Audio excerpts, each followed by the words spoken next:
So ఈ వీడియోలో మనము సాఫ్ట్వేర్ చేసేవాళ్ళు ఎక్స్ట్రా ఎర్నింగ్స్ కోసం ఏ వేలో వెళ్తే బెటర్. చాలా మంది ఏం చేస్తారంటే సాఫ్ట్వేర్ ఇనిషియల్ డేస్లో తక్కువ ఉంటుంది కాబట్టి శాలరీస్, లేకపోతే కొంచెం సెటిల్ అయినా కూడా తక్కువ ఉంటుంది కాబట్టి వేరే ఎక్స్ట్రా ఇన్కమ్స్ అంటే ఏ పర్సన్ ఒక సాఫ్ట్వేర్ కరెక్ట్గా వర్క్ నేర్చుకొని పర్ఫెక్ట్గా మనం సబ్జెక్ట్ నేర్చుకుంటే చాలా సంపాదించవచ్చు. ఏంటి అనేది యాక్షన్ ప్లాన్ అనేది మనం ఒకసారి తెలుసుకోవాలి. సో మనందరం అర్థం చేసుకోవాల్సిన విషయం ఏంటి అంటే, so if you want do business 3 industries టాప్లో ఉంటాయి. ఒకటి education industry, health industry and ఇంకొకటి వచ్చేసి ఏంటంటే ఫుడ్ ఇండస్ట్రీ. ఈ 3 ఇండస్ట్రీస్ అనేవి ఏ ఇండస్ట్రీ అయినా కానీ ఇది అటు తిరిగి టాప్లోకి వస్తే ఈ 3 ఇండస్ట్రీస్లో ఉంటాయి. ఫుడ్, హెల్త్, ఎడ్యుకేషన్ ఈ 3 ఇండస్ట్రీలో టాప్ ఉంటాయి. సో ఇక్కడ మనం అర్థం చేసుకోవాల్సిన విషయం ఏంటి అంటే, ఈ టాప్ ఏదైతే ఉందో సాఫ్ట్వేర్కి, మరి సాఫ్ట్వేర్ ఇంజనీరు ఎక్స్ట్రా ఇన్కమ్ కోసం బిజినెస్ అని చెప్పి మళ్ళీ వీటి గురించి ఎందుకు మాట్లాడుతున్నారంటే, yes one moment wait, I come to that point. ఇక్కడ మనం అర్థం చేసుకోవాల్సిన విషయం ఏంటి అంటే, సాఫ్ట్వేర్ ఫస్ట్ ఆఫ్ ఆల్ ఎప్పుడు ఎంటర్ అవ్వగలుగుతాడంటే అదర్ బిజినెస్లోకి if they are good with their job. వాళ్ళ జాబ్ అనేది వాళ్ళు పర్ఫెక్ట్గా చేయగలిగితే వాళ్ళు ఎక్స్ట్రా ఇన్కమ్ కోసం వేరే వాటి మీద ఫోకస్ చేయవచ్చు.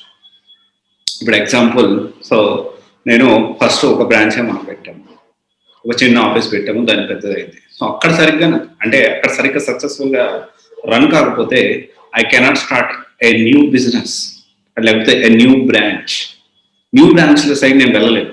దాన్ని స్టార్ట్ చేసిన తర్వాత దాని స్టెబిలిటీ తీసుకొచ్చి నేను ఇంకో బ్రాంచ్ స్టార్ట్ చేయొచ్చు. అది స్టెబిలిటీ వచ్చిన తర్వాత ఇంకొకటి, అన్ని స్టెబిలిటీ వచ్చిన తర్వాత ఇంకో కంపెనీ స్టార్ట్ చేయొచ్చు. So at the same time software job చేసేటప్పుడు మనం అందరం అర్థం చేసుకోవాల్సిన విషయం ఏంటి అంటే, మనం if you're good with subject, మనం వెళ్తున్నాం రోజు ఆఫీస్కి వెళ్తున్నాం, పని చేస్తున్నాం, మంచిగా సబ్జెక్ట్ రిపోర్ట్ వచ్చిందంటే దాని గురించి స్పెషల్గా మనము మైండ్ పెట్టి కష్టపడి ప్రెజర్ తీసుకోవాల్సిన అవసరం ఉండదు. సో ఇది మనం అర్థం చేసుకోవాలి. ఆ ప్రెజర్ తీసుకోవాల్సిన అవసరం అంటే అప్పుడు లేనప్పుడు we can plan for other things. So first thing అర్థం చేసుకోండి, చాలాసార్లు చెప్పాను, చాలా వీడియోలో చెప్పాను, if you are doing something like software కానీ ఏదైనా ఇండస్ట్రీలో నిలబడాలి అంటే మీకు పర్ఫెక్ట్గా సబ్జెక్ట్ అనేది వచ్చి ఉండాలి. ఇక్కడ సబ్జెక్ట్ వచ్చిన తర్వాత you can plan for others.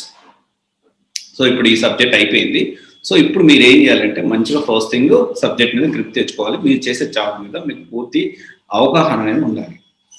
అప్పుడు మీరు నెక్స్ట్ చేయాల్సిన పని ఏంటి అంటే, ఏదైతే డొమైన్లో ఉన్నారో స్టార్ట్ టీచింగ్ చేయడం స్టార్ట్ చేయండి. This is the top. అంటే మీకు ఎర్నింగ్స్ ఎక్కువ ఉండాలి అంటే ప్రాపర్గా కంటెంట్ డెలివరీ చేసి మీ దగ్గర ఎంత సబ్జెక్ట్ అన్న ఉండనివ్వండి, మీరు చెప్పాలనుకున్నది మీరు అవతల వాళ్ళకి రీచ్ అయిందా ఇక్కడ ఇంపార్టెంట్. నా దగ్గర అంత సబ్జెక్ట్ ఉంది, నేను తోపుని అలాంటి కాకుండా మనం చెప్పాల్సిన సబ్జెక్ట్ అవతల రీచ్ అయిందంటే your 100% your successful in that. So ఈ సాఫ్ట్వేర్ ఇంజనీర్స్ చేయాల్సిన ముఖ్యమైన పని ఏంటి అంటే మెయిన్ ఎక్కువ ఎర్నింగ్స్ వచ్చేది టీచింగ్లో వస్తుంది. If you're good with the subject, right. నేను టీచింగ్ అనేది నాకు ఇంట్రెస్ట్ లేదు, I don't have passion in that part. You can plan for freelancing plan చేసుకోవచ్చు. ఈ 2 అనేది టాప్ సాఫ్ట్వేర్ ఇండస్ట్రీ ఏదైతే సాఫ్ట్వేర్లో వర్క్ చేసే వాళ్ళు ఉన్నారో part time jobs are extra income కోసం ఈ రెండింటిని పర్ఫెక్ట్గా ఎగ్జిక్యూట్ చేస్తే సక్సెస్ అవుతుంది. నేను చాలా చెప్పచ్చు, బట్ ఇన్ఫ్యాక్ట్ చెప్పాలంటే ఏ బిజినెస్ అయినా స్టార్ట్ చేయొచ్చు, బట్ వాటిలో ఈ 2 అనేది top. Most of the people ఎక్కువ ఎర్నింగ్స్ కోసం, అంటే ఎక్కువ ఎర్నింగ్స్ కావాలి అంటే నాకు ఇంట్రెస్ట్ లేదు అనే కాన్సెప్ట్ కాకుండా ఏం చేస్తే మనకి ఎక్కువ డబ్బులు వస్తాయి ఆ పని మనం చేయాలి, తప్పదు. సో అంటే దానికి సంబంధించి ఏ ఫీల్డ్ అయితే తొందరగా మనము ఇప్పుడు ఎలాగైతే సెలెక్ట్ చేసుకున్నామో, ఏ ఫీల్డ్ అయితే మనకు ఎక్కువ మనీ వస్తాయి, ఎక్కువ ఎర్నింగ్స్ వస్తాయి, ఎక్కువ ప్యాకేజ్ వస్తాయి, ఎలాగైతే సాఫ్ట్వేర్ ఇండస్ట్రీలోకి వచ్చామో అట్ ద సేమ్ టైం టీచింగ్లో కూడా ఎక్కువ మనీ అనేది ఎర్న్ చేసుకునే దానికి పాసిబిలిటీ ఉంది. కానీ ఇక్కడ మనందరం గుర్తుపెట్టుకోవాల్సిన విషయం ఏంటంటే సబ్జెక్ట్ మ్యాటర్స్, కంటెంట్ మ్యాటర్స్ అంతే. ఓకే, సో సాఫ్ట్వేర్ ఇంజనీర్ వాళ్ళు ప్రైవేట్ జాబ్ చేయాలనుకుంటే go with online teaching. Okay, thank you. This is Raj signing off, COSC Guidance Private Limited, one-stop solution for other related courses. Thank you.